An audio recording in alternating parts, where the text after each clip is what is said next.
The All-Rounder's Sorrow. Xiefeng. December 3, 2021. There are some people in the human race who are all-rounders. They understand everything and can do everything. They are geniuses.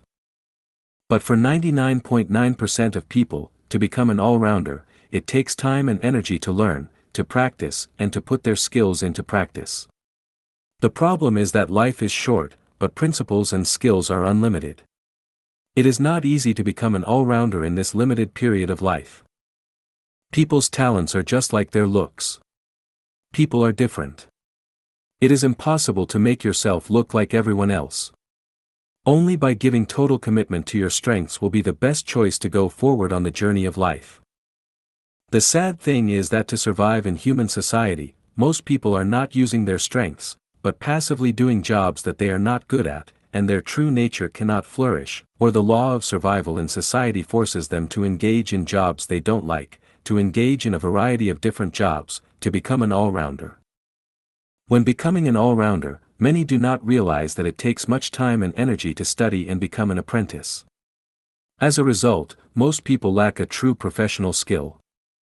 They can do many things but are not proficient in any. They know everything, but don't understand anything thoroughly, and they cannot become the best in the field of work that they are engaged in. Also, they have to give up the opportunity to enjoy life because of forcing themselves to study and put their skills into practice.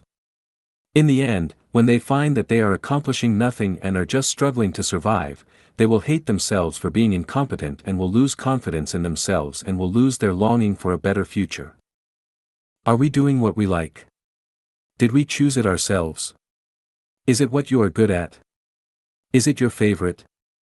For most people, the answer is definitely no.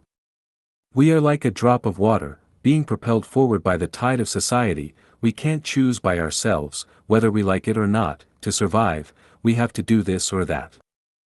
This is not only a sorrow for individuals, but also a sorrow for mankind. Of course, the social system is different, everyone's degree of freedom is different, the range of work they can choose is also different, and the opportunities to show the abilities that they are good at are also different, but overall, most people are always passive and helpless. They work not to live, but primarily to survive. From my personal life experience, I am engaged in the work I like and am good at only when I live in the second home, and the rest of the time, I am forced to do this or that by the tide of the times and the situation of reality. I am a sad all-rounder. I have been engaged in more than 20 kinds of jobs, such as shepherd, farmer, fitter, clerical assistant, accountant, statistician, teacher, power generation worker, office director, translator, sales clerk, purchaser, salesman, manager, secretary, laundryman, cleaner, receptionist, cook, civil servant in government departments, businessman, small boss, etc. I have lived abroad for more than 20 years, and I run around for survival, all depending on myself. I have to do all the trivial things by myself, even fixing leaking water pipes, the roof, the blocking of sewers, going out for purchasing, etc. And what is the result? Now it can be said that I am good at nothing, and nothing I did has reached a first-class level. How do you turn a tragic life into a comedy? How can everyone engage in a job that they are good at and love for the rest of their lives? How do you let everyone have leisure time to entertain and play, to enjoy the beauty of life and the joy of life? While going to the heaven and hell, I finally found the answer, which is to copy the life pattern of the 1,000-year world of heaven. On this earth, there is a place called the second home, where everyone chooses a job that they like and are good at, and they don't need to worry about anything else. They don't need to think about supporting the elderly and raising children, let alone cooking and washing after meals, because there is a particular person who will worry about this. And after finishing what you are doing every day, the rest of your time is a time of entertainment and play.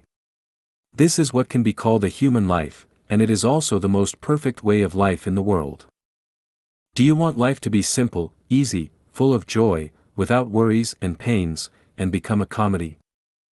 Then go to the second home.